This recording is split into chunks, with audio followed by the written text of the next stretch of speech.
this video is for people who already have a background in statistics or data science and are about to take a Bayesian statistics course.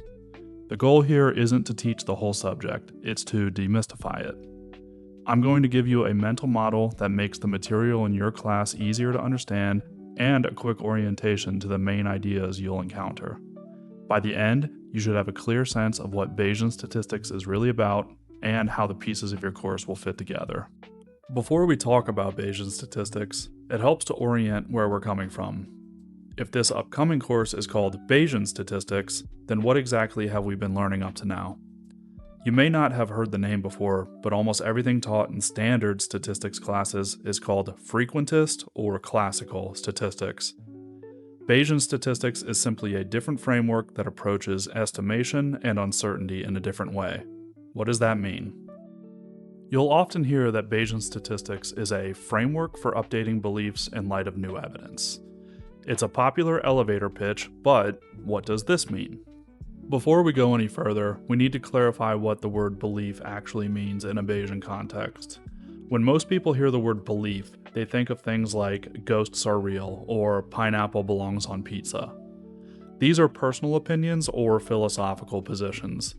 But in Bayesian statistics, a belief has a specific meaning. Let's walk through a simple example. Imagine I have a bag filled with black and white marbles. I want to make a prediction.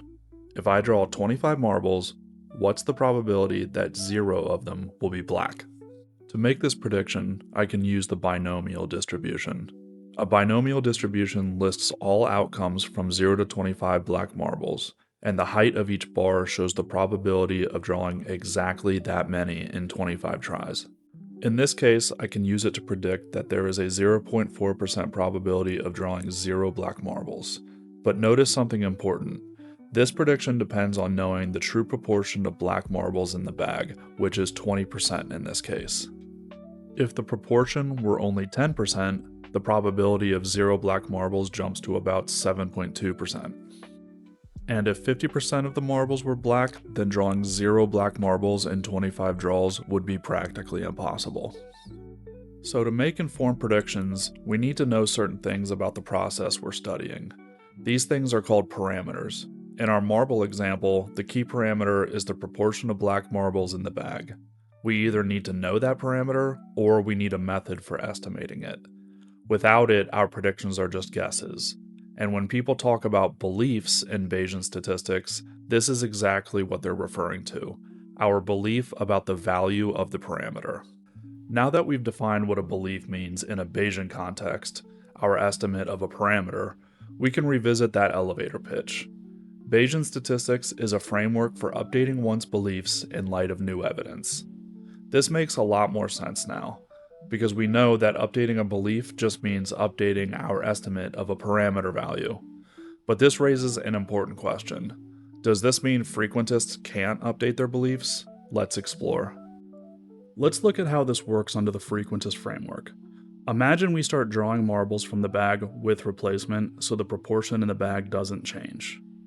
Each time we draw a marble, we update our running counts of black and white marbles. As these counts change, our estimate of the parameter, the proportion of black marbles, changes too. You can see that estimate moving on the line chart. And each time the parameter estimate changes, the predictive distribution changes with it. The important thing here is that frequentists do update their beliefs, meaning they update their parameter estimates every time new data arrives. So the idea of updating beliefs is not uniquely Bayesian.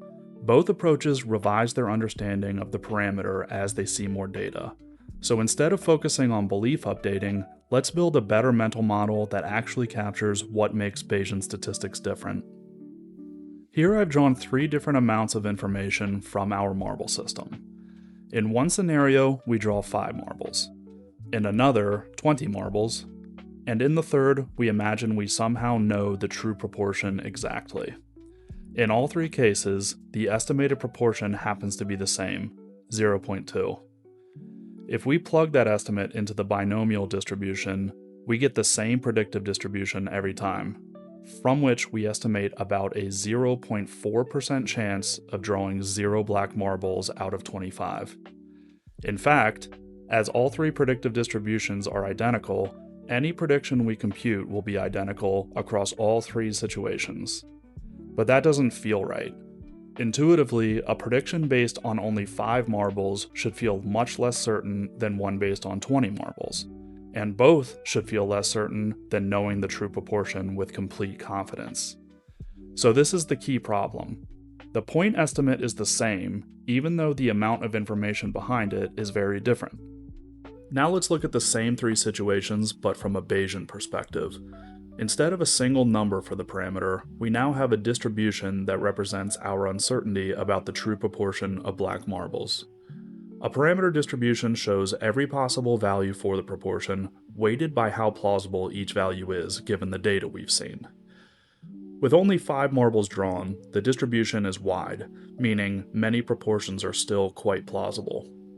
With 20 marbles, the distribution becomes noticeably narrower. And if we knew the true proportion with certainty, the Bayesian parameter distribution collapses into a spike at 0.2. So unlike a frequentist point estimate, the Bayesian approach clearly distinguishes between little information, more information, and perfect information. Now that we have parameter estimates for all 3 scenarios, we need to build the predictive distributions. Let's start with the simplest case, the situation where we know the true proportion exactly. In that case, there's no uncertainty about the parameter, so the predictive distribution is just the binomial distribution using that known value. We've already seen what this looks like, and we know the chance of drawing 0 black marbles in 25 draws is about 0.4%. This serves as our baseline. Now we'll see how things change when the parameter itself is uncertain. Now we need predictive distributions using parameters that are themselves distributions. A simple approach may be to take the maximum likelihood estimate and plugging that into the binomial distribution. But if we do that, we run into the exact same issue the frequentist approach had. Even though the 5 marble sample gives us a wide, uncertain parameter distribution, and the 20 marble sample gives us a much narrower, more confident one, if we ignore all that and just use the MLE proportion, the predictive distributions end up identical. So this approach completely throws away the information encoded in the parameter distributions. The width of the parameter distribution, our uncertainty, never makes it into the predictions. This is why we need a different way to build the predictive distribution when the parameter itself is uncertain.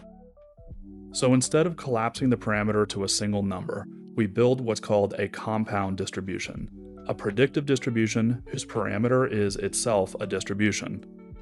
This means we're no longer pretending the parameter is known exactly.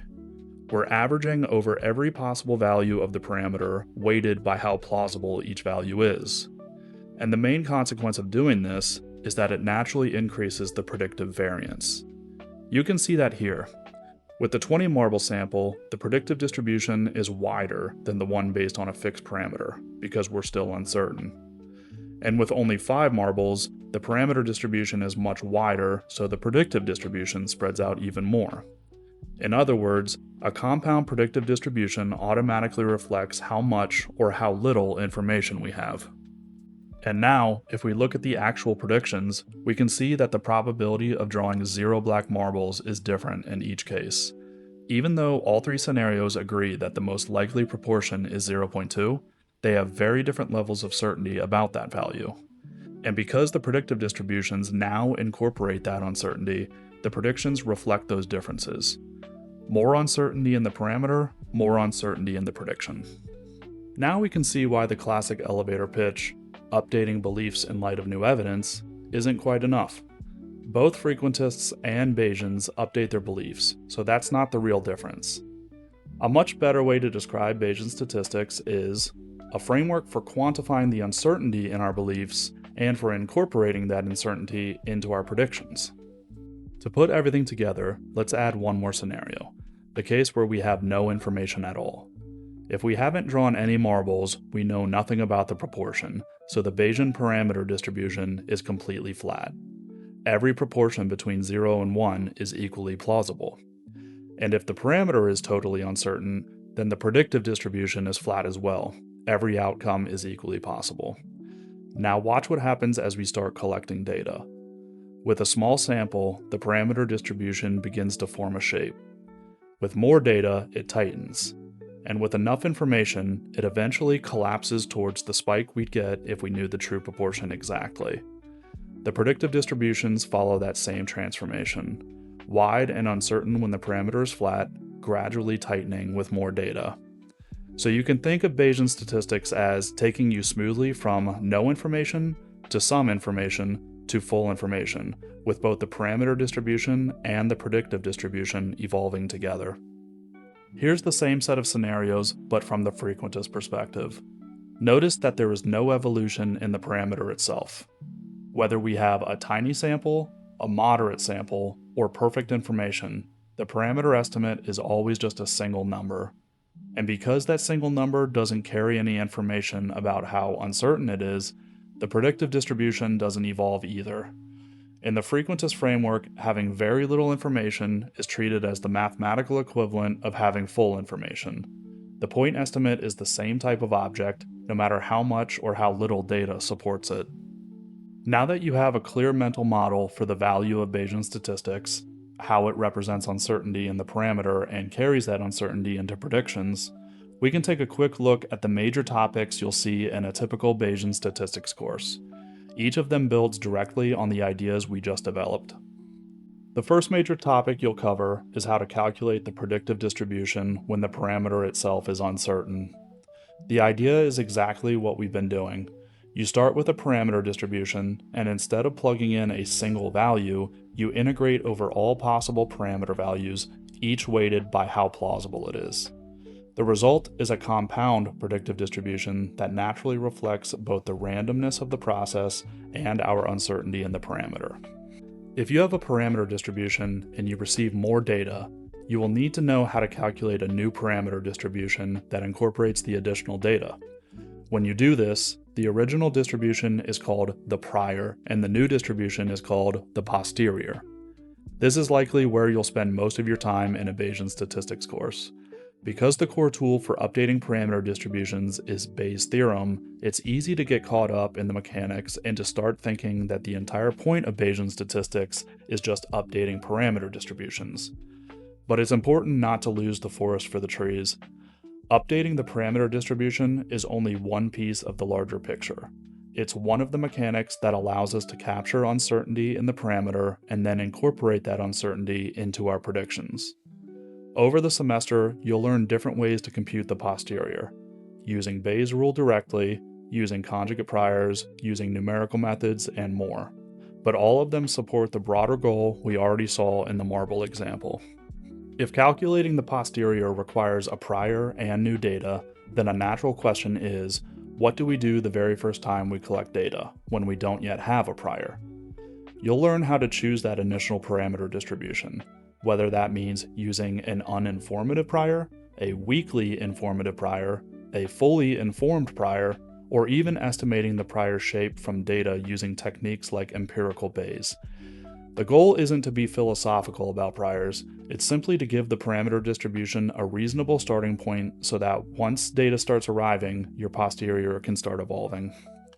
Once you know how to handle a single parameter modeled by a distribution, the next step is learning how to handle multiple parameters, each with their own distributions. And sometimes the parameters of those distributions can also be modeled by distributions. In a Bayesian course, you'll learn how uncertainty flows through this entire chain. Hyperpriors, hyperparameters, parameters, predictions. And the predictive distribution at the end incorporates all of it. The last major piece of a Bayesian statistics course is learning how to apply all of this machinery to real statistical models. Everything we've talked about, parameter distributions, updating priors, and hierarchical structure, can be used inside models like linear regression, logistic regression, Poisson regression, among others. Instead of point estimates for the model's coefficients, you build distributions for them. And those distributions translate into predictive distributions that reflect both model uncertainty and parameter uncertainty. This is where Bayesian statistics becomes a practical tool for real-world modeling. So that's the big picture. With this mental model in place, the details you'll see in a Bayesian statistics course should feel much more intuitive. Best of luck in your class, you've already got a solid foundation to build on.